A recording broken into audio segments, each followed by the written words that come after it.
Hey, welcome to the Event Answer Studio. Today I want to show you how to make this giant balloon sphere. Whether you hang these in a ballroom, float them in a pool, or accent your balloon arches with them, these make great additions to your party or event decorations. Today I'm using an electric balloon inflator as well as a sizer box to get all my balloons sized perfectly to make these spheres. First of all, we need to inflate 30 of these 12-inch quicklink balloons, and a quicklink has an extra tail on the balloon that allows us to tie them end to end together. Now we need to size these to 9 inches in diameter, so I'm going to inflate my balloon, press it up against my 9-inch hole in my sizer box, and slowly let the air out until it just fits through that hole. Once I've got it sized to 9 inches, I'll just tie the tail off and repeat this with all 30 of my white quicklink balloons. Once I've got those inflated, I'm going to take 2 of them and tie them together so that the nozzles touch, wrap them around twice, and tie them in a knot.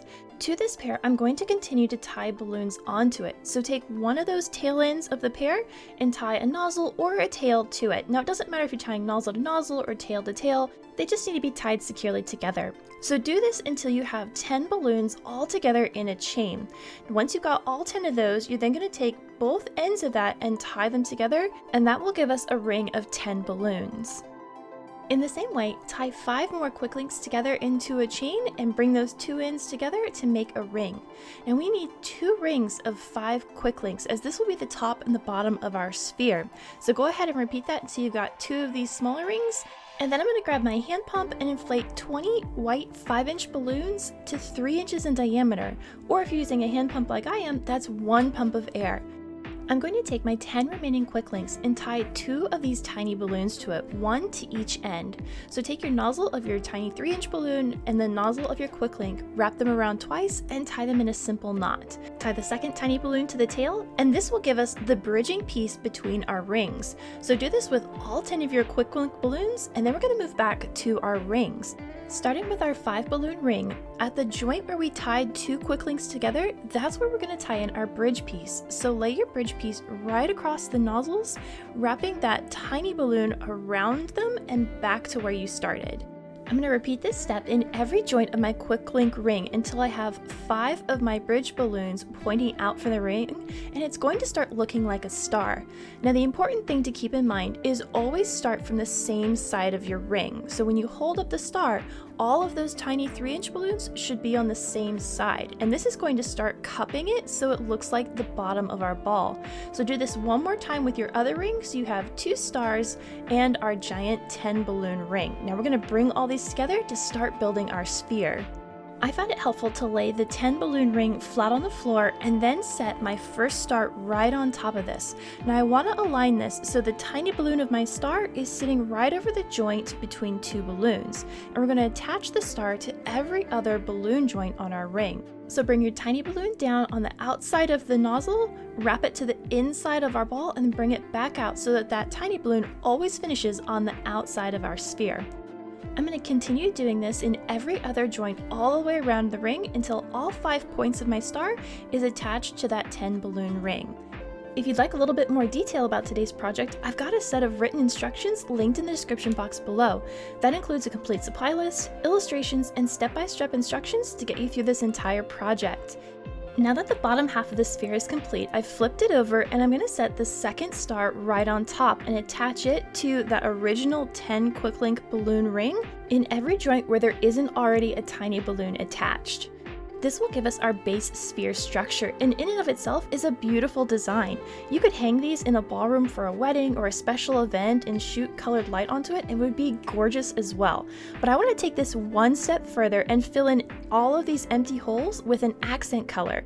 To do that, you'll need to inflate 60 6-inch black quicklink balloons to 5 inches in diameter or 6 pumps of air with a hand pump. I'd like to note that when you're buying 6-inch quicklinks, they come in bags of 50, so make sure you buy 2 bags so you have enough quicklinks for this project. Now once you've got all 60 of those inflated, we're going to tie them together into sets of 5.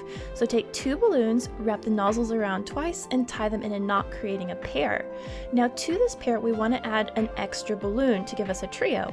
So take one more single balloon and wrap the nozzle of that single balloon around the nozzles of the pair, and then tie that single balloon into a nozzle from that pair.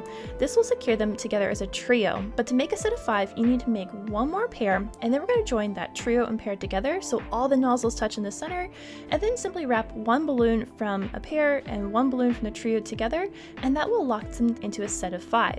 Now when we flatten it, it should look like a 5-petaled flower, and this is exactly how we're going to put them onto our sphere. One set gets centered in each hole, and then the tail of each of these quicklink balloons is going to be wrapped around one of our tiny 3-inch balloons. So hold it in the center of the hole and then stretch out the tail of one of your black quicklinks, wrap it around a tiny 3-inch balloon a couple times, and then tie that tail to one of the nozzles that's hidden beneath that 3-inch balloon. All of our quicklinks are going to be under a little bit of tension, so we want to make sure we tie them in a knot so they don't accidentally pop loose later. Once that first tail is secured, I then moved across the gap and secured the next quicklink on the opposite side, and that way that helped even out the tension between the balloons a little bit. Then I just attached the other 3 quicklink tails to one of those 3-inch balloons until all 5 of them were nice and secured. Now you will want to arrange the black balloons a little bit so they sit nice and level, and tuck in any of the visible nozzles so that you don't see them on the outside of the sphere. Then it's just a matter of repeating this step until you get all your accent colors tied into the sphere.